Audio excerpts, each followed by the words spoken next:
So I guess I hope you guys had a good break. We had the exams graded back. You can pick them up as you exit. So I guess we'll continue with the course. And today actually we're going to go back. So in the last couple of lectures we've seen a little bit of semi-supervised learning and unsupervised learning. Today we're going to go back and talk about supervised learning. And actually we're going to talk about one of the most interesting paradigms in machine learning, namely boosting.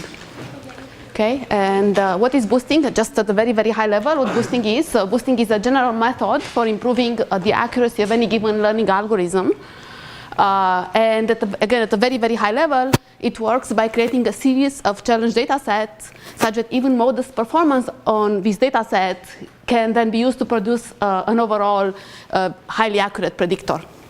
Okay, and actually this is one of my favorite topics to teach. Because first of all, boosting, and in particular one of the specific algorithms here, AdaBoost and its variations. So this algorithm is one of the top 10 algorithms in machine learning, so it's something that you guys should really know about. Okay, so it's very useful in practice, has been widely used, so that's one nice thing. But a second interesting thing, and it's equally important, actually turns out that we know a great deal about AdaBoost from a formal point of view. Okay, and in fact, the boosting approach, as you see in my lecture, boosting as an approach was developed originally as a way to answer some deep theoretical question concerning the intrinsic learnability of supervised learning. Okay, and then through some series of algorithmic refinements turned out to be one of the most, led to one of the most practical algorithms in machine learning. Okay, so I think this is a really interesting example of where some deep theory question can lead to very practical algorithms. Okay. So that's why I really like it. All right, and so here is actually right in terms of readings.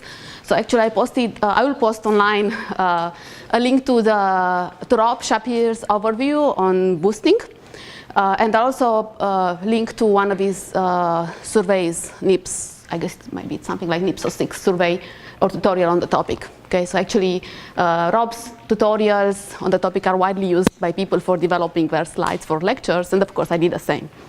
Okay, so I guess thank you, Rob. Cool. All right, so that's the tutorial. These are the readings, and now, in terms of the plan for today, I'm just going to start with a little bit of motivation.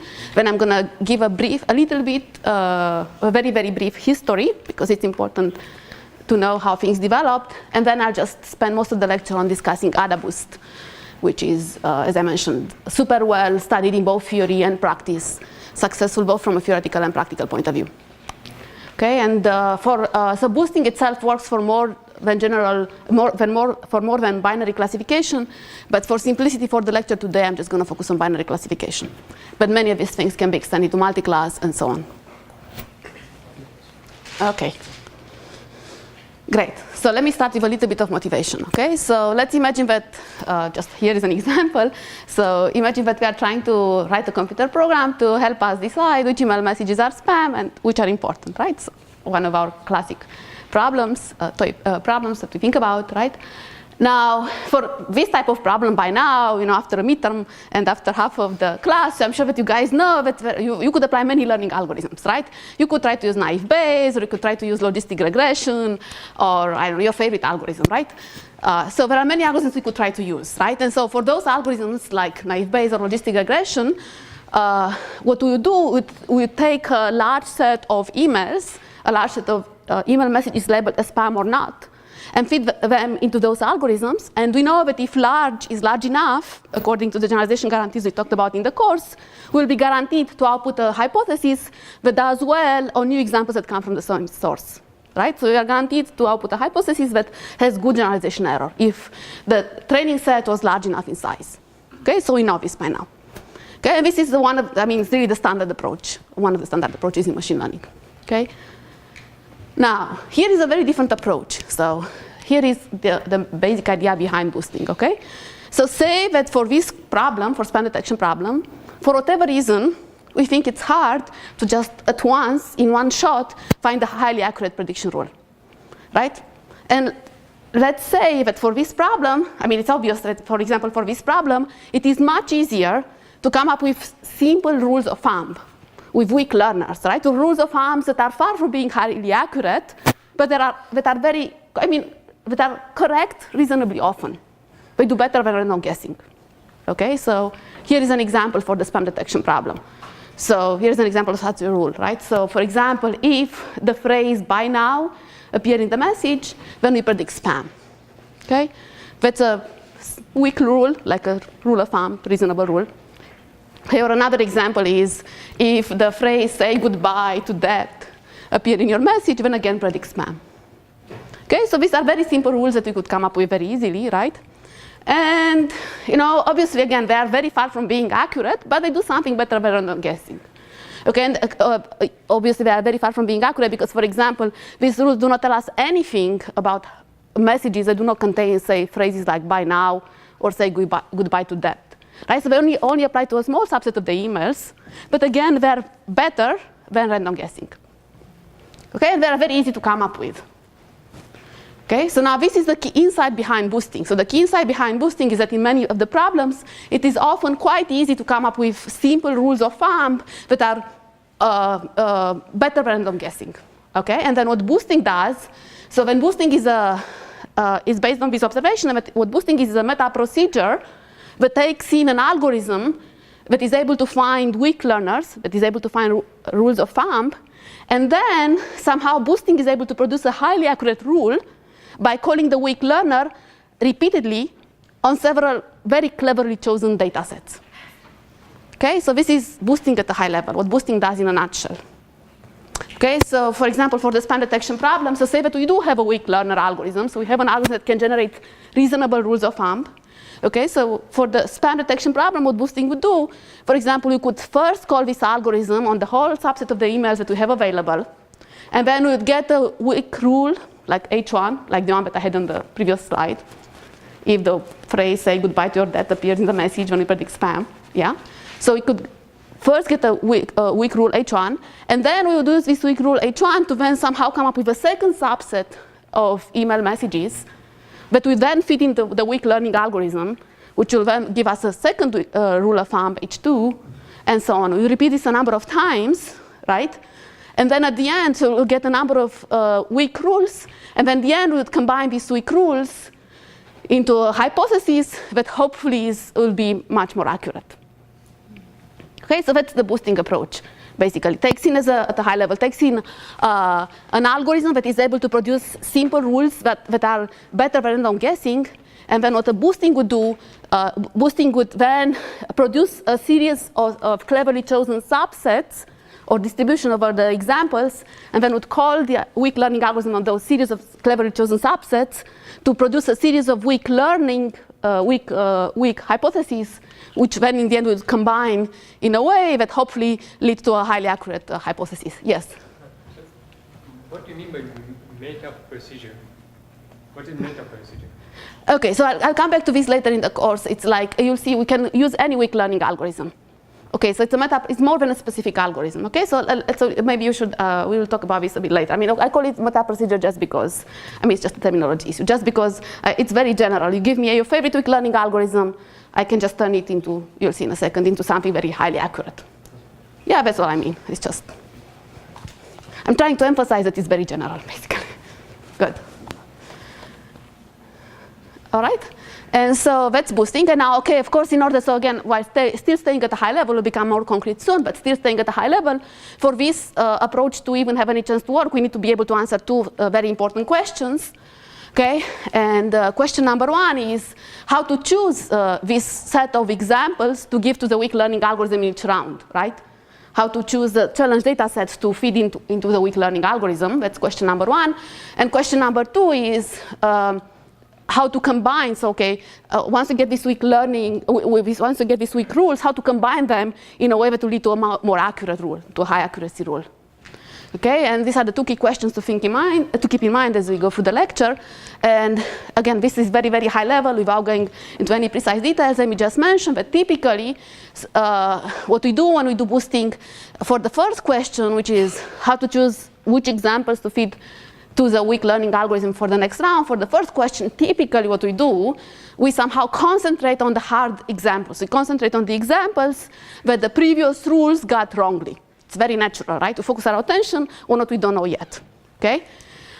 So that's typical what we do. Of course, there are many details to be filled in, and they depend on the actual algorithm, but that's at a high level what we do. Okay, and then the second question, how to combine the rules, these rules of thumb, these weak learners into an overall rule that is hopefully more accurate.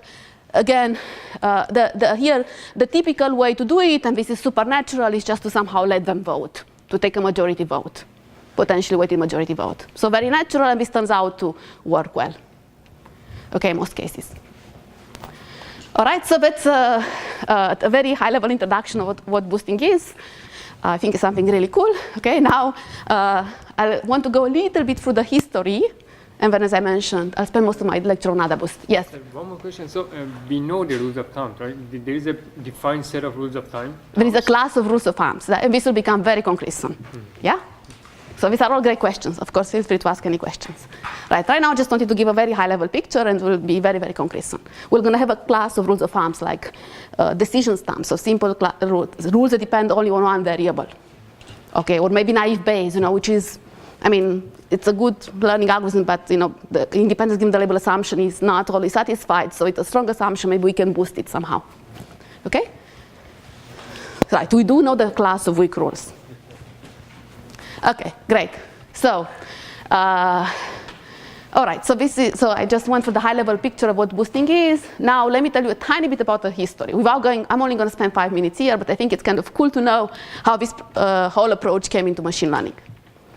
Okay, so it turns out that historically, actually, boosting was developed as a way to answer a deep theoretical question about supervised learning.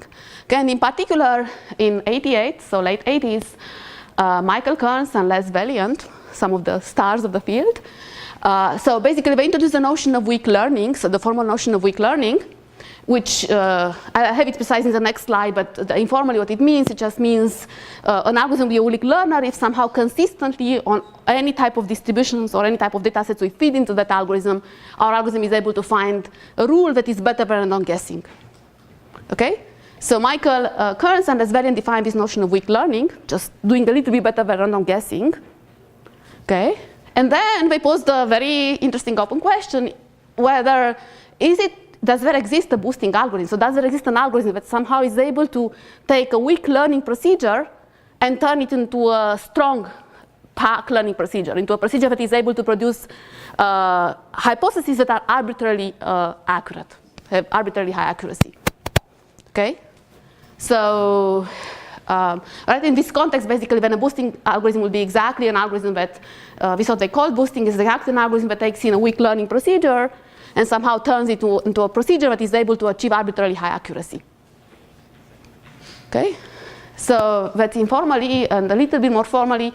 So you guys know the definition of strong learning. This is what we formalize as learning in the course. So it's just probably approximately correct learning or statistic. Yeah.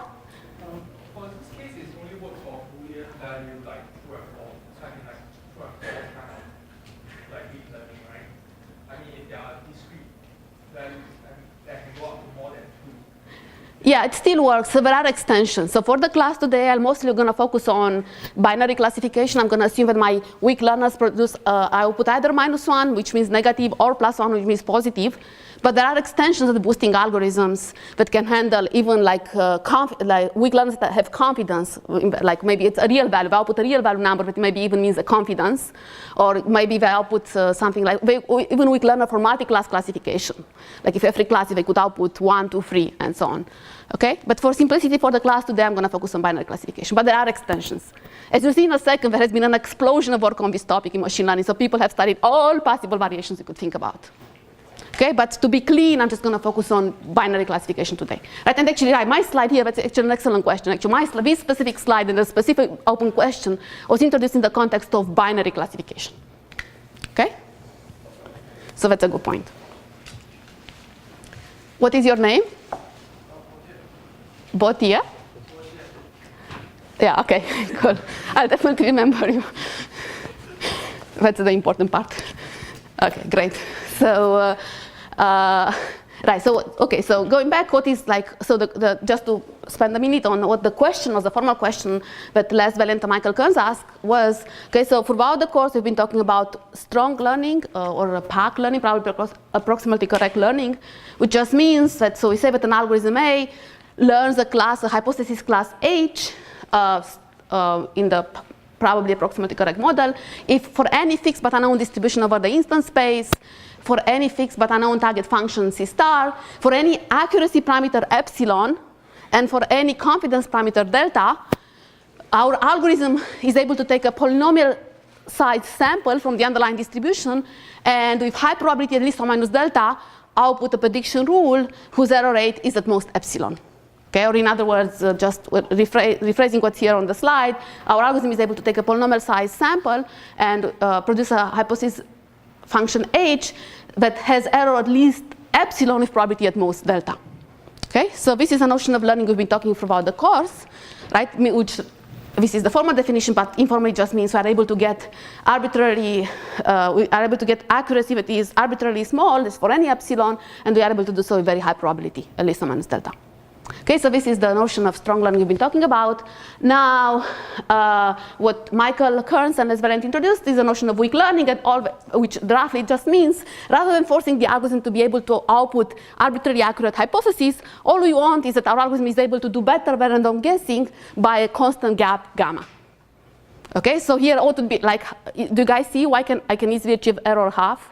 So for a binary classification problem, how can I trivially achieve error half without even looking at the samples? Just random guessing, right? On any test example you give me, I flip a coin. If it comes up heads, I say plus, otherwise I say minus, right? So random guessing is trivial. I don't even need label data. And what weak learning means is I just need to be able to take a polynomial size sample and to output a hypothesis that does better than random guessing by a constant gap gamma. Okay, that's weak learning. Okay, and then what Michael Kearns and Les Valiant asked is actually weak learning equivalent to strong learning? So somehow, if I have a weak learning procedure, can I somehow be smart and turn it into a strong learning procedure? So sounds like a super interesting question. I mean, and they were not able to answer it immediately. And by the way, these guys are the stars of the field. Like Les Valiant is a Turing Award winner, and Michael Kearns is also like one of the star researchers in computer science in general. And they're not able to answer it immediately. But I did pose a question: is weak learning equivalent to strong learning? Okay, so what do you guys think?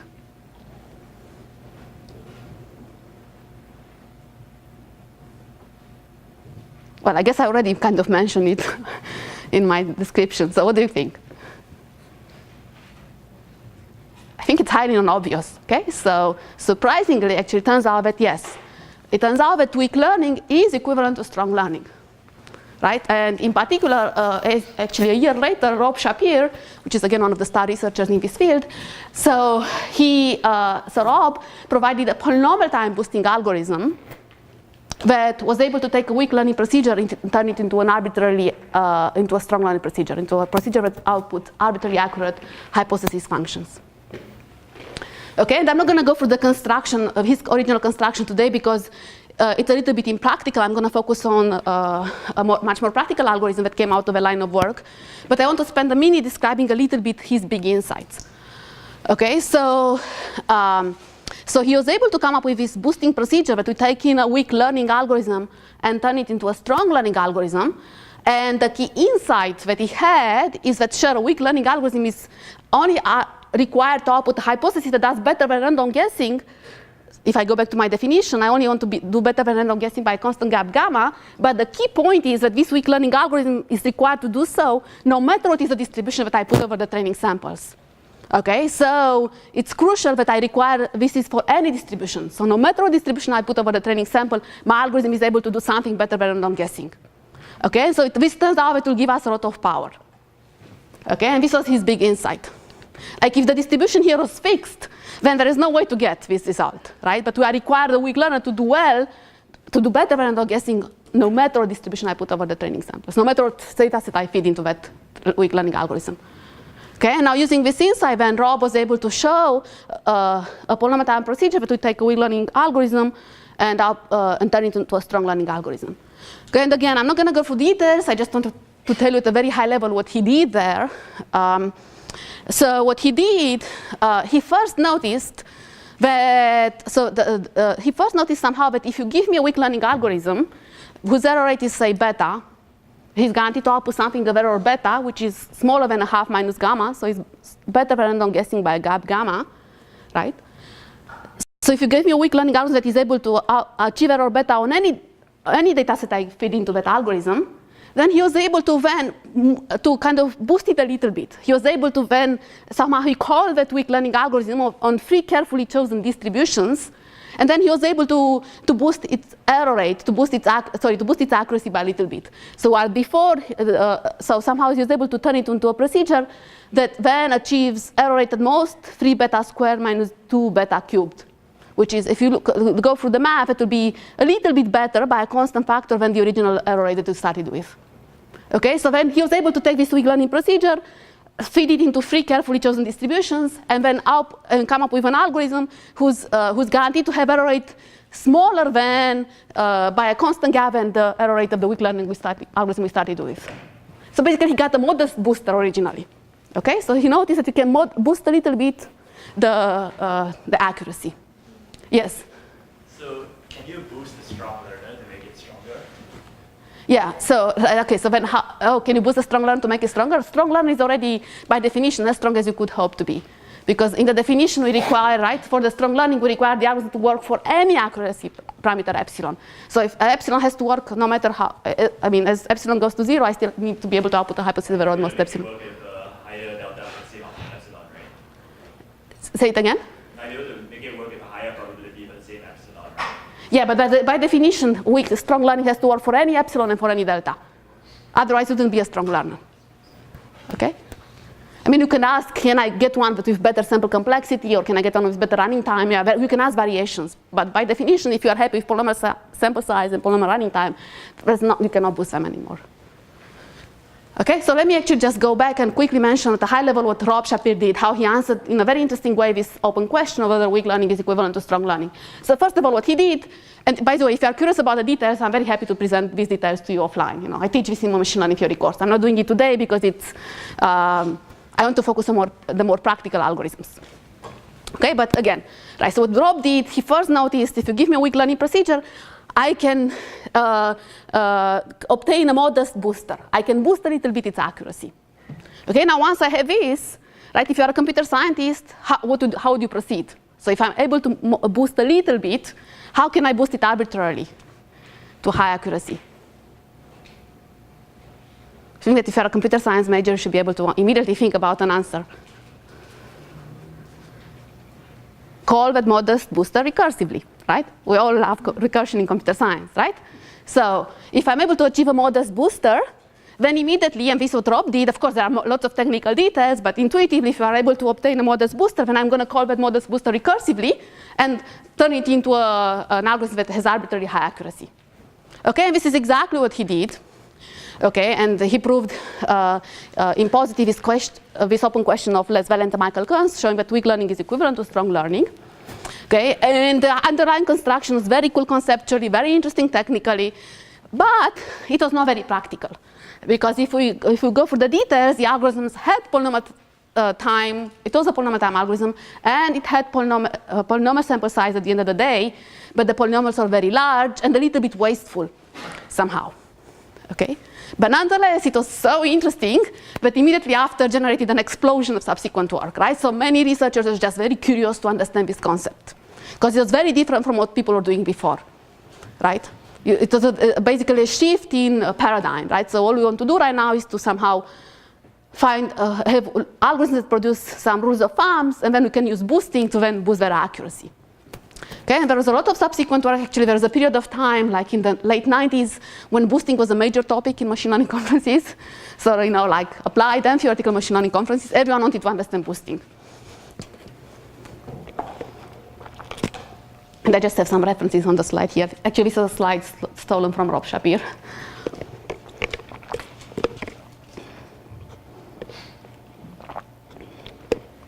Okay, cool.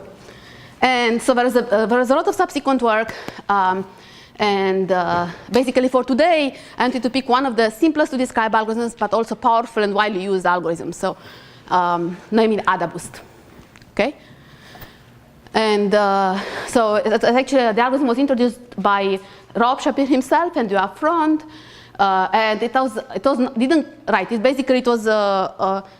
was inspired by his original construction, but in between there have been many a sequence of other algorithms. People have trying to make them more and more practical, and like eventually in '97 we had this algorithm that is now widely used because it's simple, it's practical, it's interesting. Okay, and so it's called AdaBoost because actually now it's because it has some adaptivity to it. So you guys should. Ask me this question later on, so I'll go through the algorithm, should ask me why it's adaptive, right? But anyway, the name comes from the fact that it's adaptive boosting, and this will become clear what it means in a second, right? And it was actually developed in got published in 97 in the paper by Yoav and Rob. And it was such a seminal work that, it was a work, got a lot of recognition subsequently. Okay, not only everyone is using it, but also, for example, got the Gödel Prize in 2003. Okay, so now I'm gonna spend the rest of the lecture going through AdaBoost. So I guess any questions before I go on? Because the rest of the lecture will be focused on this specific algorithm. So I'm gonna make all the concepts I talked about very concrete, like how to generate the challenge data sets, how to combine the weak learners, how can we show that actually if we combine them in a smart way, you get arbitrarily small error rate, and so on, right? Yeah? What does it mean about online learning? That's an excellent question. So I'm actually going to talk about this later in the course. Okay, so throughout the course we talked about the case where we have all the data up front, but there is a different paradigm where the data comes online, and you have to make a decision as the data comes online. And actually, it turns out that there are very interesting connections between boosting and online learning, and I'm going to talk about this later on. So actually, the proof techniques are very related. Okay. Is it like real-time streaming? It could be streaming. Okay, so I guess you can do online without being streaming. You could do online without having memory constraints. Like really what the problem is, examples come online. I don't have access to all. What we talked about so far, it's called batch learning, or all the training examples are given to us up front. Online learning means I see example X1, I need to make a prediction. When I see example X2, I need to make a prediction, and so on. And of course, I can learn based on the past data, but when an example Xi comes in, I must do a prediction now. Predict me, is this spam or not? And then I maybe get penalized or not. If I was wrong, I will get penalized, right? I'm going to incur a mistake, otherwise not. But then I can get to see the label at the end of the day, and I can use that to then update my internal state somehow. Okay? That's called online learning. And actually, I'm going to have a lecture talking about this later in the course. Yeah. It's irrelevant for the course today. It's just the paper itself has the notion of online learning, because actually the proof of why this algorithm works has some connections with some techniques about online learning. Okay, and actually I'm going to give you the intuition of the proof, because, and you'll see if when I'm going to do online learning, it will be a very similar intuition.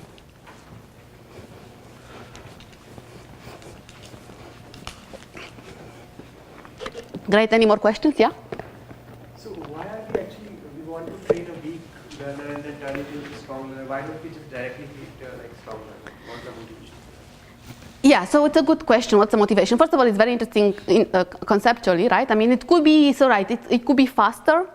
Like, for example, or it could be like, right, it could just be faster. Maybe to come up with a weak learner. It could be that for your application, it's very natural to come up with weak learners, to come up with rules of thumb. Yeah. But the process that's turning it into a strong learner, that's also a polynomial process. And it's a polynomial time process, yes. That's like the time we are consuming for that, converting it into a like strong procedure, that's, is it equivalent to training a strong learner? So, yeah, so it's a good question. So, I mean, it could be that with the running time you get this way, it could be, right, I mean, so, yeah, I'm sure there are examples where if you do boosting, you get an algorithm with better running time than if you do, like, say, SVM, which is very memory intensive. Right? That's one reason. Another reason is that, for example, if you, like, of course, as I mentioned at the beginning of my lecture, you could use, say, naive Bayes or logistic regression. But, for example, naive Bayes works under the assumption that under the conditional independence assumption, that's not always satisfied. And the question is, of course, you can run naive Bayes, but can I boost its accuracy a little bit? Because maybe my assumption is wrong, and if I can boost the accuracy a little bit, why not? Okay? So it's Right, that could be one reason. I mean, to be honest, like if I would have a machine learning problem, I would try all algorithms that I know. I wouldn't just, AdaBoost is certainly, I mean, that's an interesting fact. I'll try logistic regression, I'll try AdaBoost. And actually, the interesting fact is that AdaBoost is actually one of the algorithms that people always try. Okay? I mean, but definitely, so for example, it's well known that that boosted naive Bayes, it's better, does typically better than naive Bayes. So boosted naive Bayes does better than naive Bayes, for example. Okay? And you'll see actually as I go through the algorithm, AdaBoost is particularly easy to implement. It's very fast. And so, yeah. Okay, cool. So I guess I'm going to go ahead and discuss AdaBoost. Okay, so now I'll become very concrete. And again, it's an algorithm that you must know, absolutely must know. Okay, cool. So what AdaBoost does, it's going to take in a weak learning algorithm and turn it into a strong learning algorithm. Okay, and so this is a kind of a high-level structure. I'm going to make it more concrete in a second. But at the high level, what we do here, so what AdaBoost does, takes in as input a training set of examples. So now examples x1, y1, x2, y2, and so on, xm, ym. xi here is a feature part of our example, and y is a label part, right? And for the class today, as I mentioned, I'm mostly going to focus on the case where the labels are binary, -1, 1. Okay, and then so the AdaBoost algorithm takes in a training set of examples and also weak learning procedure, right? A black box weak learning procedure. This could be, for example, naive Bayes, or it could be something like decision stamps, right? Decision stamp, it's an algorithm that produces a decision stamp. So decision stamp just means that I make a prediction, I come up with a rule that only depends on one attribute, the simplest rule you could imagine. Okay. So right, so AdaBoost takes in a training set of labeled examples, a fixed training set of labeled examples, and a weak learning procedure. And then it goes into a number of rounds, right? So I go for capital T iterations. In each round, I have a distribution dt over the training set of examples. Okay, and then what I do, I run the weak learning algorithm on this distribution dt, and I output a hypothesis ht, weak hypothesis ht, a weak learner ht. Okay, and then what I do, I use that weak learning ht and the distribution dt to come up with a new distribution for my algorithm for the next round. Yeah. Sorry. So you said that we can have weak learning algorithms such as naive Bayes.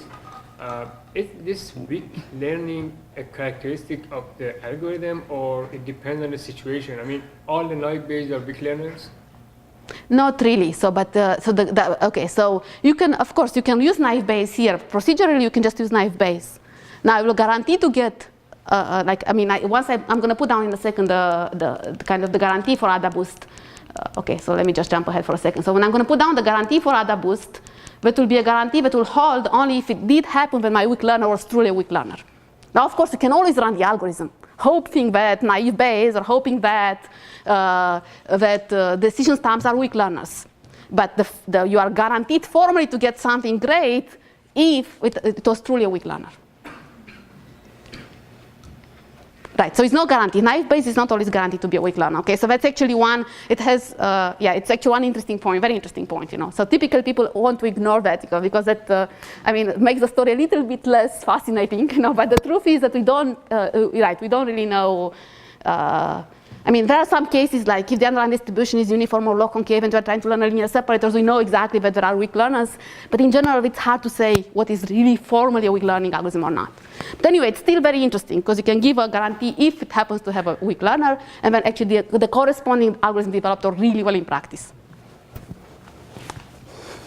Okay, so let me go back to my, oops, I need to find a better way to go back. Maybe I should use this.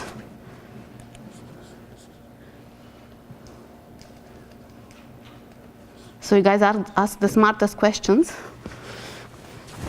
Good. So AdaBoost takes in as input a training set of examples and the weak learner, and that goes in a number of rounds. In each round, it constructs a distribution dt over the training set of samples. It runs a weak learning algorithm that is on the distribution dt, and it gets a weak hypothesis ht, and then it uses this weak hypothesis ht to then create a new distribution dt plus 1 for the next round. Okay? And intuitively, what AdaBoost does, we're going to increase the weight on the examples on which the current weak learner HT was incorrect, and we're going to decrease the weight on the examples on which the current weak learner HT was correct. So somehow it's trying to focus more, like for example, if you here in this picture, we saw incorrect examples, and so we're going to increase the weight on those and decrease the weight on the ones with which HT was correct. Okay, so somehow it's trying to focus on the hard examples. Okay, at a very high level. I'm going to be very concrete in the next slide. Okay, but for now, let me also mention actually that, right. So when I run this weak learning algorithm A on the distribution dt, and I get a weak learning hypothesis HT, I can obviously also compute the error rate that my hypothesis HT has on the distribution dt, because I know the labels of all samples in my training set. Yeah, and so I'm going to denote for my lecture epsilon t to be the error rate that HT, the weak learner HT, has on the distribution dt. Okay, so let's be a bit more concrete right now. Okay, so again, that's the outer loop of AdaBoost. So takes in as input a fixed set of labeled examples, and the weak learning algorithm A, it goes in a number of rounds. In each round, we have a distribution dt over the training set of examples. We run the algorithm A on the distribution dt and produce a weak hypothesis HT. And as I mentioned, we then use this weak hypothesis HT to then come up with a new distribution dt plus 1 for the next round. Okay? And then in the end, we then combine all the weak learners produced in a specific way. We're going to use a weighted majority vote to then come up with a better classifier. Okay? And now let me actually explain exactly what AdaBoost does here. Okay? So the math is scary, but I'll tell you the intuition in a second. Okay? So it's actually all very simple. Okay? So what are these distributions that we construct? The challenge distributions that we construct for boosting, for AdaBoost in particular. Okay, so initially the distribution is uniform, like what else would you put, right? You have a training set of samples, you just put a uniform distribution, natural, right? So initially each example, xi has the exact same weight, 1 over m. Okay, now in round t, we've run our algorithm A, weak learning algorithm A, on the distribution dt, and we got a weak classifier HT. Now we're going to use the weak classifier HT to create a new distribution dt plus 1 for the next round. Okay, and intuitively what I said that we're going to do, we're going to increase the weight on the examples on which HT was incorrect, and we decrease the weight on the examples on which HT was correct. So very natural, right? And we're going to do it in a specific way. Okay, but actually before going through the AdaBoost update, I want to ask you guys a question. Why, okay, you might think, why, let's be very radical. Okay, let's just put weight on the examples on which HT was incorrect. Because that way, truly focus on the examples that HT had no idea how to predict. Okay, why not do that? Because we're not going to do quite this. We're going to do something a little bit different. So why not be super aggressive? Yes? Would you risk overfitting?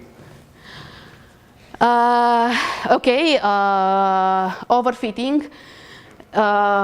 It could be even worse actually than overfitting. Yeah?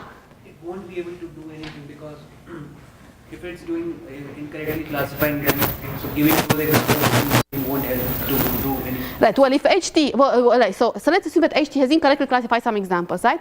And then for the next round, we just feed those incorrectly classified examples to our weak learning procedure. Well, I will be able to improve it all. It might not give us any new information because I can always give the opposite of HT. The opposite of HT. What if the weak learner gives us back the opposite of HT? It's like, because that will perfectly classify those examples, but we really learn no new information, really. Okay, so if we are so aggressive, that's a bad idea, right? So just don't want to blindly fit into the next round the examples on which the previous hypothesis is incorrect, because if we do so, we might get nothing new back. We might get the opposite of HT, and that doesn't help us. Okay, so we have to be a little bit smarter. Okay, and the smartness also, you can prove it, you can explain technically where the smartness comes from, but informally, something very, very natural that we're going to do, we're going to, instead of being so aggressive and only put weight on the examples on which HT was incorrect, instead what we're going to do, we're going to just create a new distribution dt plus 1 that puts half of the weight on the examples on which HT was correct and half of the weight on the examples on which HT was incorrect. So we put a significant fraction of the weight on the examples on which HT was incorrect. Half. Yeah? Could I control the weight of the penalty? We're going to control the weight, right? And let me go through for the formulas over here, right? So what is the update rule? So again, informally, dt plus 1, I'm going to put half of the weight on the examples on which the previous hypothesis, weak learner HT, was incorrect, and half of the weight on the examples on which HT was correct. Okay, and how do we achieve this? Well, what we're going to do, first of all, we can compute the error rate epsilon t with the hypothesis ht head on the distribution dt, as I mentioned, right? Because we know the labels of all the examples in the training set, so we can compute this error rate, okay? Now, once we've computed this error rate, we can come up with this quantity alpha t over here that has this specific form as a function of epsilon t. And what we do, we go through the training samples, x1, x2, xm, if we go through each of them, and we look, is the current hypothesis ht predicting correctly on that example? If so, I'm going to downweight its weight. So if so, this is the weight that I had around t, and I'm going to multiply that weight by e to the minus alpha t, where alpha t is this quantity over here that is positive. So effectively, I'm going to downweight the weight. I'm going to multiply its weight, and I'm going to scale it down, because the previous hypothesis ht was correct on that one. Okay, if on the other hand, if the previous hypothesis ht, the current to equivalent ht was incorrect, we upgrade that example. We increase its weight. Okay? And it turns out that if we do this update, if we update in this form, and I'm going to prove this later, it turns out that you can exactly show that under dt plus 1, we're going to have exactly half of the weight on the examples on which ht was correct, and exactly half of the weight on the examples on which ht was incorrect. Okay, and in a certain formal sense that I'm going to describe later, that's the optimal thing to be doing if we want to decrease the error rate to 0 as quickly as possible. Okay, so that's basically what AdaBoost does, and you see it's very simple. I mean, right, and at the end of the day, this is the way we do the update, and then at the end of the day, we just output a weighted vote of these classifiers H1, H2, HT that we produced. And here the strength of each classifier HT in the vote is exactly this quantity over here, alpha t. So we're going to have a vote, and then we threshold the vote, and the strength of each classifier HT in the vote will be exactly this scaling factor alpha t. Okay, and actually, as you can look here, basically this is the update rule described explicitly, right? If we are correct on an example HT, we basically downgrade its weight by e to the minus alpha t. If we are correct on the example HT, we upgrade its weight by e to the alpha t, so in an exponential fashion. And actually, you can summarize this update rule this way, right? Because you can easily see that basically I can summarize the update rule here this way. Oh yeah, and you guys didn't ask me. So ZT here I didn't mention. So ZT here is just a normalization factor, right? So what I said, if I'm correct on the example xi, if HT is correct on the example xi, I'm going to multiply its weight by e to the minus alpha t. And if I'm incorrect, I'm going to multiply its weight by e to the alpha t. So I'm going to upgrade it. But then at the end of the day, I still want to have a probability distribution. So ZT here is just a normalization factor. But we'll make sure that all the probabilities sum up to 1. Okay, so this is what ZT is. ZT is a normalization factor to make sure that these weights all sum up to 1. Yes? So epsilon of t is the training error? It's the error rate over the distribution dt of the hypothesis ht. So dt is a distribution only over the samples x1, x2, xm. Right? So we have a fixed sample, and we just think about this fixed sample. So basically, we are taking the first distribution, we label them, we will see how many errors they have, and then we can say this will be epsilon of t. Yes. Okay. Yeah, I mean, it will be basically this distribution. This really correspond to weights. We're going to kind of weight the errors according to the distribution dt. Right? This is what epsilon t does. We know the labels of the examples up front. And so if I give a distribution dt, which just really corresponds to weights on the example, I can easily calculate what is the error rate of ht. Because I'm going to weight the errors by dt, the weight of given by dt. Okay, and again, we can basically now summarize the update rule. So the update rule is the weight that I have on example xi around t plus 1. It's basically the weight that I had around t times e to the minus alpha t times this term that tells me if I was correct or incorrect, the label times ht of xi. So if it was correct, then this will be 1, because that means if it was correct, y was equal to ht of xi, then this will be 1. If it was incorrect, this will be minus 1, and so this will be e to the alpha t. And then I also have the normalization factor. Okay, so that will then make sure that everything sums up to 1. Right, so this is basically the update rule of AdaBoost in a nutshell. It's very simple, right? Super simple. Okay, so let me also run quickly the algorithm for an example. So oops, what is going on? What did I do? Guess I'm moving too much around. Right, so let me also run the algorithm on an example. Okay, so I'm just to get a feel of what's going on. So let's assume that we basically have 10 points, like this point here. I guess there are I have 5 of them are positive, 5 of them are negative, right? So simple two-dimensional examples. And let's assume that the weak learners are just decision stamps, which, as I mentioned, are just linear, say, half planes, right? So these will be just basically, they depend only on one variable, right? Decision stamps here, right? So obviously, if the weak classifiers are here, either horizontal half planes or vertical half planes, obviously there is no way for me to achieve high accuracy. These weak learners are not gonna achieve any high accuracy in this sample, right? Okay, so I need to boost that a little bit, okay?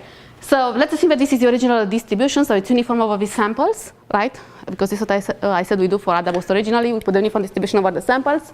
And then what we do, we're gonna run the weak learning algorithm and say that the weak learning algorithm we're going to produce hypothesis H1, that is this vertical half plane here, right? That gets all the negative examples correct, but makes mistakes on these 3 circled positive examples. Okay, so then what we're going to do, we're going to increase the weight on these mistakes and decrease the weight on the correctly classified examples, right? So pictorial increase the weight on the mistakes and decrease the weight on the incorrectly classified examples. Okay, and then I'm going to run again the weak learning procedure, right? And then what do I get? Now, let's assume that my algorithm produced this hypothesis H2, we now get all the positive examples correct, including those that had high weight, but made mistakes on these 3 circled negative examples. Okay? And so now what I'm going to do, obviously, I'm going to increase the weight on these incorrectly classified examples and decrease the weight on the rest in a specific way that AdaBoost does, right? So now I have those incorrectly classified examples now are going to be upgraded. We're going to have a lot of the weight in the next iteration D3, and the distribution D3, right? And the rest gets downgraded, right? And now I'm going to run again the weak learning procedure, and let's see that the weak learning procedure outputs this hypothesis H3 over here, right? We now basically get some positive examples correct and some negative examples correct. The incorrect ones are the circled one over here, right? And then, of course, if you go through the computations of AdaBoost, they also have a certain alpha values associated to them. And it turns out that in this example, if you look at the end of the day, now if we take the weighted vote of these classifiers that we output on these 3 distributions, it turns out that we can correctly classify the training sample. Okay, so this is an example of what AdaBoost would do. Generate a sequence of distributions, weak learners of those distributions, and at the end combine them in a weighted majority vote. Okay, so that's a simple example. And again, that's the algorithm. So the algorithm just constructs a new distribution around t plus 1 by putting half of the weight on the examples on which HT was incorrect and half the weight on the examples on which HT was correct. Okay, cool. So now let's talk a little bit about the features of AdaBoost, and then we're going to go through some analysis just to give a bit of intuition of why this magically works. Okay, so like just a couple of nice aspects of AdaBoost. So first of all, it's a very general algorithm. It's a meta procedure. So you ask me why it's a meta procedure. Well, it's a kind of meta procedure because we can use any weak learning algorithm we want, right? So you can use naive-Bayes, decision stamps, anything you want. Maybe for your application, if you do computational biology or vision, maybe you have a nice way to come up with rules that make sense, but you want to boost them up. Okay, so it's very general. We can use it with any weak learning algorithm we want. It's also very fast. So I mean, in each round, all I have to do is to make a pass through each sample, through each example. It's super fast. It's super simple. It's less than 1 slide. It's easy to code, and moreover, it has no parameters to tune. So if you look, we needed no parameter to tune. Okay, that's why people like it so much. Okay, and moreover, it also has actually.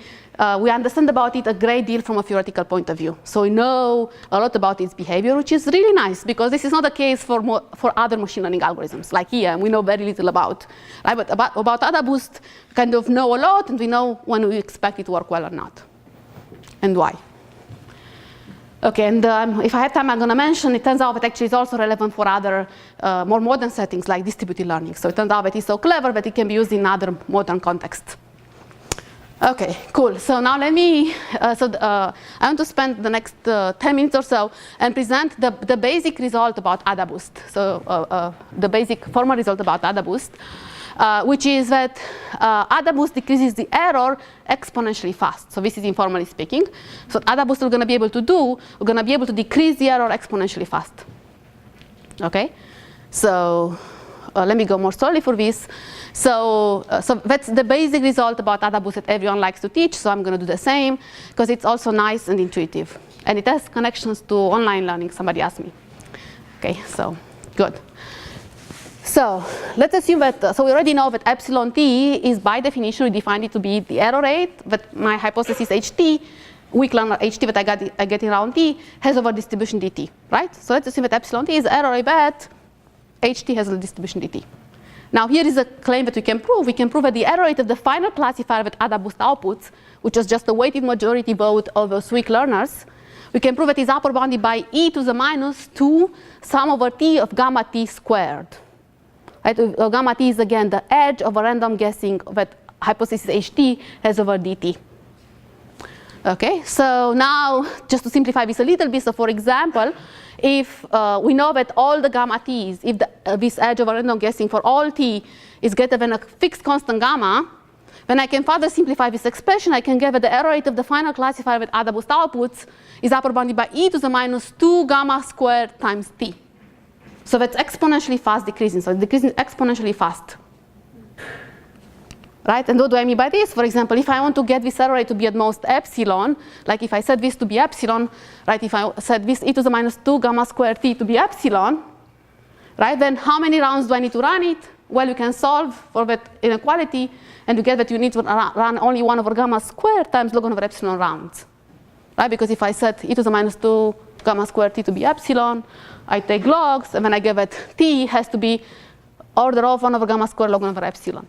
Right? And if gamma is a constant, it's only order of log 1 over epsilon. That's incredibly tiny. Okay? So the error rate decreases exponentially fast. If you want to have training error at most epsilon, all you have to do is to run 1 over gamma squared log 1 over epsilon iterations of AdaBoost. So which is nice. It's very aggressive decreasing of the error rate.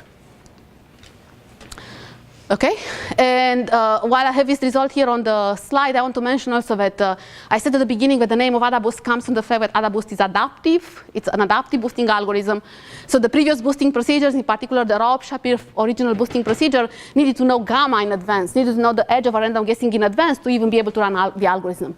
Well, AdaBoost doesn't need to know that. AdaBoost does not need to know gamma t or gamma, does not even need to know t a priori. Just run the algorithm and just yeah, it says nothing to tune. So that's nice. That's why it's called adaptive boosting. It's again very simple, so that's very nice. Okay, cool. So now I want to spend a couple of minutes, actually not a couple, like 5 minutes going through the proof of this result. In particular, I want to focus more on the intuition of why that's true. Okay, cool. And before doing so, I just want to quickly go through. So I promised you I didn't go through the computation because I first wanted to mention the more, I wanted to stay at the high level picture first, but now for the actual details it matters. Right, so I mentioned several times that actually we construct a distribution dt plus 1 so that in we have exactly half of the weight on the examples on which ht was correct and exactly half of the weight on the examples on which ht was incorrect. Okay, so let me quickly show that this is the case indeed, because I told you that's true, but I did never show it to you. Okay, so actually it's very simple, right? So if you recall, the update rule for AdaBoost was just this one over here, right? So in each round, if it was a correctly classified example, I multiply the weight by e to the minus alpha t. If it was incorrectly classified, I multiply the weight by e to the alpha t. I increase the weight, right? And then I had this normalization factor over here too. Okay, now let's just compute. Yes? What's z again? Zt is the normalization factor. Right, it's the sum, actually I'm going to compute it in a second. It's the sum, it's this sum over here that makes sure that everything gets up to 1. Okay? Okay, sorry, I need to go back. Okay, so this is the update. I mean, definitely ask questions because, yeah, it's good to follow what I'm talking about. Good, so this is the update rule, right? Zt is the normalization factor over here, right? And I want to quickly show to you that indeed, if I look at the weight of the examples on which ht is incorrect, that's equal to the weight of the examples on which ht is correct under dt plus 1. Right, so let's just quickly look. What's the probability under dt plus 1 of the example that I get an example on which ht is incorrect? Right, well, I sum over all the examples in the training set for which ht is incorrect of their weight, right? I sum their probabilities, right, under dt plus 1. And this is exactly the probability that I get under dt plus 1, because if ht was incorrect, then I multiply the weight by e to the alpha t, right? Now, notice that alpha t and zt do not depend at all on xi, so I can take that out of the summation. Right? And then if I think about it, what is the sum of the weights under dt of the examples on which ht is incorrect? What is that? That's exactly the error rate of ht under dt, by definition, right? And so then by using this fact, then I get that basically, first of all, I can take out e to the alpha t over zt. So these are just kind of constant from the point of view of this summation. And then I get a summation of, let me just spend 1 second here, since I'm going through it. Oops. And right, so all I'm saying is that, oh, okay, fine. Right, all I'm saying is that, no, it was not good. Eraser. And right, so, okay. Right, so all I'm saying is that if I look here, right, so zt and e to the alpha t are constants from the point of view of the summation, so I can take them out separately. And then all I have to do is to sum up over all example xi for which ht is different, or all example xi on which ht predicts incorrectly of their weight under dt. Well, that's exactly epsilon t, the error rate of my classifier ht. Okay, and so then if I then use, okay, so my normalization factor had a specific form actually. So right, so I picked the normalization factor to be, and I had it on an earlier slide. Let me write it again. So the normalization factor alpha t was picked in a specific form in the algorithm, right? It was a half times log of 1 minus epsilon t over epsilon t, right? And then if I use this, that alpha t was a half log of 1 minus epsilon t over epsilon t and plug it into here, then I get this expression over here, epsilon t over zt times square root of 1 minus epsilon t over epsilon t. And when I simplify it, I get square root of epsilon t times 1 minus epsilon t over zt. Okay, it's just a computation, when, by doing a simple computation and using my value of alpha t and the definition of the error rate of epsilon t, when I give it the probability under dt plus 1 on the example on which ht is incorrect is this quantity over here. Okay, and if I do a similar computation that I'm not going to go through, we can go through it offline, I give it the same quantity, the same is true for the probability under dt plus 1 of the examples on which ht is correct, right? And so then I give it these probabilities are equal, right, as I promised to you. So we designed the thing so that under dt plus 1, the probability on the examples on which ht is incorrect equals probability on the examples on which ht is correct. Okay, now what is zt? Obviously, the zt is chosen so that these two probabilities add up to 1 and they are equal. So you could immediately see that actually zt will be 2 square root of epsilon t times minus epsilon t. But you can also go ahead and compute it, right? And actually, if you compute it, it has this specific form over here. So if you compute it, actually, it has the form zt. I can go ahead and sum up these weights, right? And I then again can use the definition of epsilon t and 1 minus epsilon t of the error rate under distribution dt, and then I get that actually it has this expression over here. So I can get a zt will be this form: 1 minus epsilon t e to the minus alpha t plus epsilon t e to the alpha t. Okay, and then it has this specific form.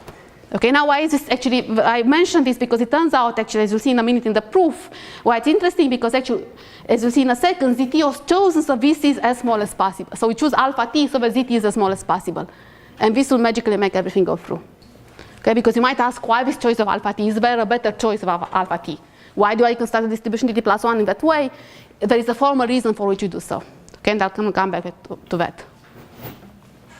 Okay, but in any case, so this slide summarizes, right? So this is basically, again, proving that I mentioned many times of how dt plus 1 was chosen, and this is how the normalization factor looks like. Okay, now let's go back and think a little bit about this. So I said that this is the key result that tells us about the training error of AdaBoost on the sample. Okay, and let me go back and try to argue why that's the case, right? So as I mentioned, the error rate of AdaBoost decreases exponentially fast with the number of rounds. In particular, we have this form result over here. Okay, and now actually, if you look online for all most of the lectures give you the mathematical proof, right? I mean, so there are 3 steps, very easy to follow, but still I try to, yeah. But I mean, okay, good. I spent some time to try to give you guys some intuition because at the end of the day, what's more important is to remember the intuition. Okay, and here's the intuition, which at the high level is actually quite simple, and it also follows the intuition of some online learning algorithms. Okay, so here's the intuition. Okay, and then will be some technical details. Okay, so we care about understanding the error rate of the final hypothesis that we output, which is a weighted majority vote of the weak learners. Okay, now we know from the way the update rule works, but in each round t, we increase the weight on the examples on which the current weak learning algorithm was wrong. The current weak learner ht was wrong. The current hypothesis ht was wrong. Okay, now what we want to do is to want to understand the error rate of the final classifier, right? So you have to think about what happens with examples xi where the final classifier misclassifies, right? Well, if a final classifier is misclassifying an example xi because the final classifier was a weighted majority of weak learners, that means that many of the weak learners misclassify that example. And we know from the update rule that when a weak hypothesis HT misclassified an example, we increase the weight of that example on the distribution on the next round, for the distribution on the next round. Right? So that means that if you think about it, if a final classifier misclassifies an example xi, that means that at the end of the day, and the distribution dt, right before I stop, on the time t plus 1, that example xi are going to have a lot of the weight, right? Because of the reasoning I mentioned. So, right, so, but then if you think about it, all the probabilities must sum up to 1. And so that means that I cannot have too much weight on too many samples, right? So which then means that basically the final classifier must have a small error rate. Okay, that's pretty much the intuition of the proof. Okay, and let me say it again, and this is actually the way like online learning algorithms are proven too, typically. Okay, so let me say it again, okay, because that's the key.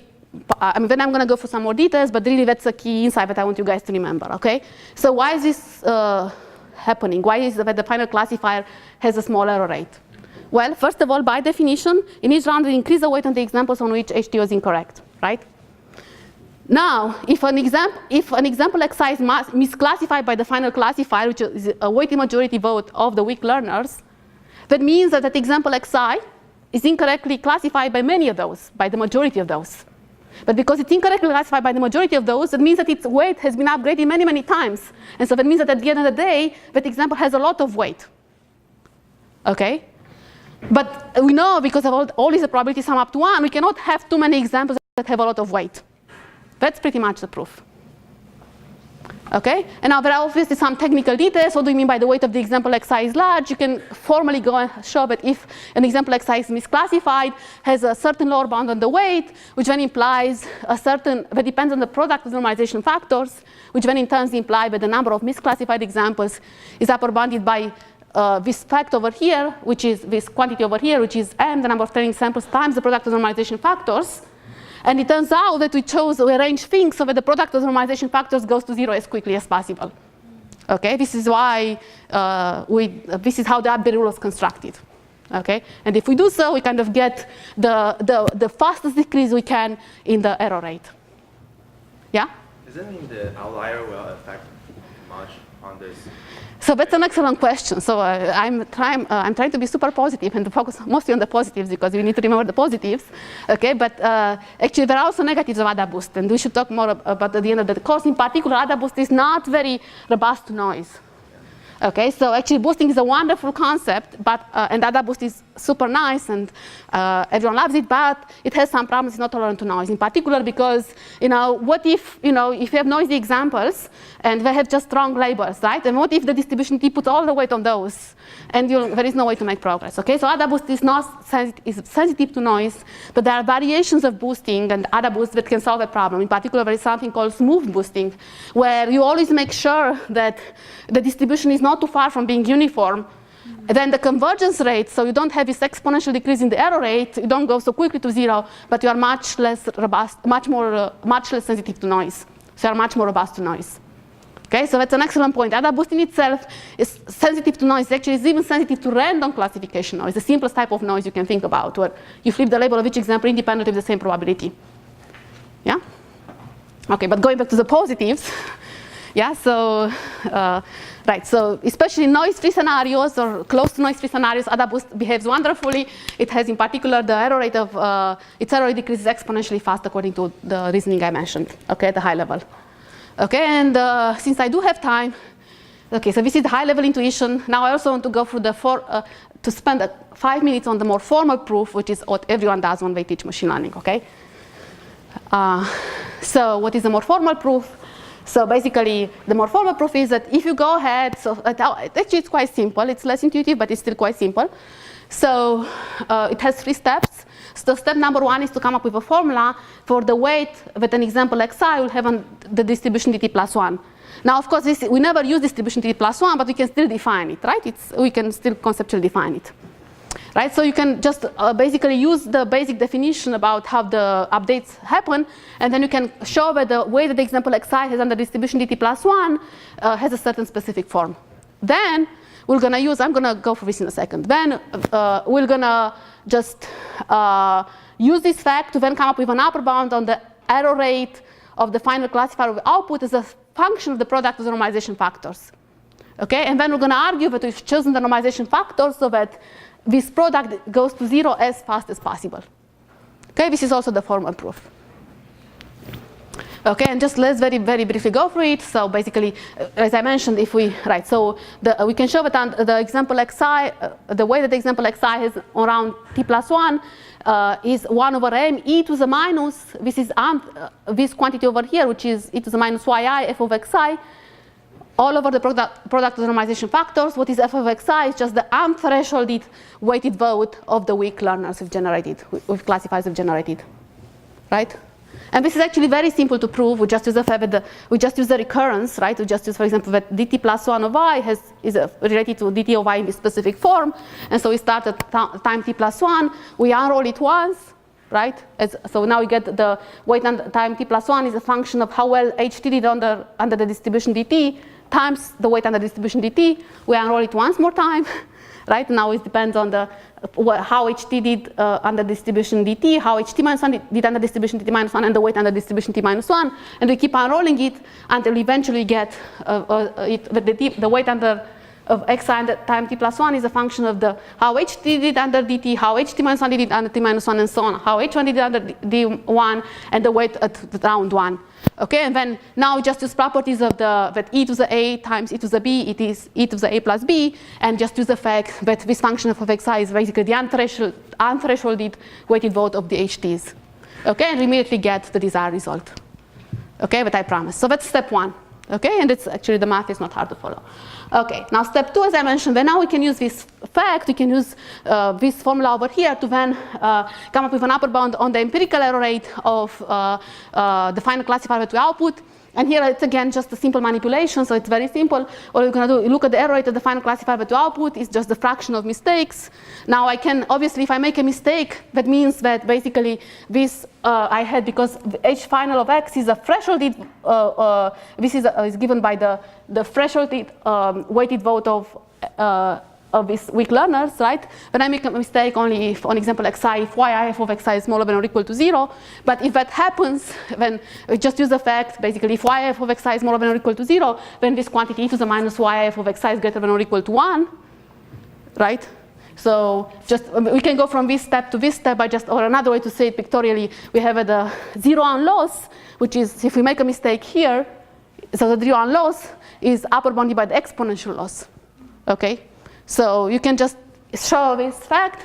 It's simple to see, right? And then so we get that the empirical error rate of the final classifier is upper bounded by 1 over m. The average, basically, this is the average exponential loss over the examples in the training sample. And now we just use the fact that dt plus 1 looks in this specific form, right? We just use what we computed earlier, and we rewrite this as being sum over I of the weight of example I under dt plus 1 times the product of normalization factors. Now use the fact this all sums up to 1, and then we get that this is exactly the product of zt's. Right? So we just basically, if you go through through a couple of steps, you can prove that the final error rate of the classifier that output is upper bounded by the product of normalization factors. Okay, and now we go ahead and plug in. We know what the normalization factor was. I showed it earlier. What was like zt was 2 square root of epsilon t times 1 minus epsilon t. And if we relate that as a function, so epsilon t, recall, was a half minus gamma t, where gamma t was the edge of a random guessing of my classifier ht. And if I just rewrite that and use a simple inequality of the form 1 minus x is upper bounded by 2 to the minus x, we've used it in learning theory courses, right? Then we get that the product of normalization factor is upper bounded by e to the minus 2 sum over t of gamma t squared. And we know that we can upper bound the final error rate of the classifier to output is a function of the product of normalization factor, so we immediately get the desired result, okay? And I just also want to make one more comment here is, because it's interesting, like, so zt here was, And when I computed, it was 1 minus epsilon t times e to the alpha t plus epsilon t to the alpha t. I just want to mention actually that it was alpha t, which was the key to the update rule, was exactly chosen so that we can minimize this function over here.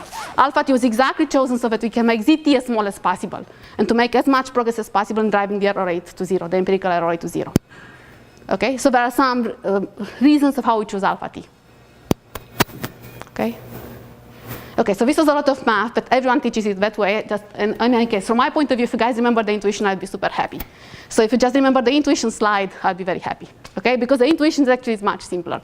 So all the intuition says, okay, so going back the high level, so I want to compute the error rate of the final classifier, or the intuition says, well, if the final classifier incorrectly misclassified an example xi, that means because the final classifier was a weighted majority vote, that means that many of the weak learners incorrectly misclassified that example xi, that means that we upgraded the weight of that example xi a lot of times, right? And so that means that example xi we're going to have a lot of weight under the final distribution, but that we know that the sum of the probabilities sum up to 1, not too many examples can have a high weight.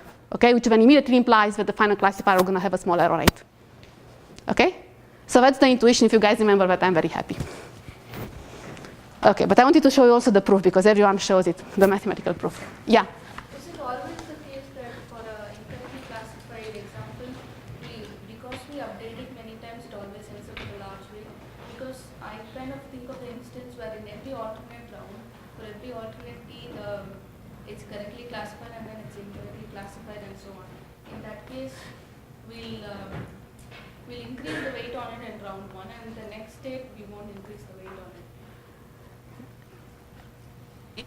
on it. So say it again. In the next step, we're not going to increase the weight. Yeah. Okay, so we have n t rounds. Sure. And is it always the case that because a majority of examples classified, The vast majority, yeah. we update it many times, but does that always mean it's going to end up? Yes, okay, so that's, okay, this is the intuition, that's why I studied intuition, and that's why I was careful to make here, I mean, you can mathematically show, if you look at I just went through the math, you can formally show that the weight, I mean, this is at a high level, right, because I always need some high level intuition, I never remember complicated proofs, I always remember intuition, right, I mean, math is just to help us with the details, but you know, what you always have to remember intuition. That's the high level intuition, but it was incorrectly classified by many hypotheses HT, and so then its weight must be large, but formally, if you go and prove it, you can formally show, but if it's incorrectly classified by the final classifier, its probability is at least 1 over m, the product of 1 over the product of ZTs.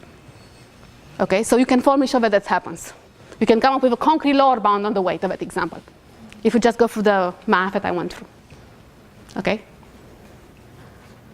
I mean, you are right. You know, the weight might go up and down, but anyway, at the end, if it's misclassified, we can formally show a lower bound, this particular lower bound. Yeah. Yeah, so that's why it's always good to back up the intuition also by concrete math. So it's not just intuition. Okay, cool. So and I just want to mention, so maybe actually I'm not sure if I have time today, but maybe I'll go next time for it. I just want to mention that actually, so this is all about the empirical error rate. But actually you also care, obviously, and I'm not going to have time to really go through it. How many more? I think it's 1 minute. Okay, good. Let me just tell you the high level story actually. So this is all about the empirical error rate of Adabus, but you guys know that we always also care about generalization bounds, right? And long story short is that if you think about generalization bound from a naive point, like from a, not naive, but from a classical point of view, where you think about, oh, if I add more hypotheses to my, if I keep adding more weak learners to my combined classifiers, the hypothesis, the complexity is going to increase, and so then I'm going to get this picture that you all guys know and love, right? So then if you think about it from that point of view, it turns out that it contradicts the experimental results that people noticed. So it turns out that actually AdaBoost, so it turns out that in AdaBoost, even if you keep increasing the number of rounds, the test error of the classifier went down, and it did so even if, so there were moments when, say at moment, I don't know, 7 here, the empirical error rate was already 0, and we keep running AdaBoost, we keep increasing the number of rounds, the empirical error cannot go down. But it turns out that you would expect, right, if we use our common picture, that the generalization error is going to go up because increase the complexity. But it turns out that was not the case. It turned out that the generalization error kept going down. Okay, so then this was very puzzling, and that's why when people thought very, it's just totally puzzling, right? But then it turns out that they came up with an explanation. So the explanation is that it's not only about the number of weak learners, but it is how those weak learners behave with your data. Turns out that somehow, the more weak learners you added, the larger the margin was. So there is an alternative explanation. So it's not only about the number, but there are other measures of complexity. Okay, so this is an excellent example of somehow, I mean, I really love this ADA boost topic because it's a cool interaction between theory and practice, and yeah, led to a very practical algorithm to beautiful theory, and so it's very nice.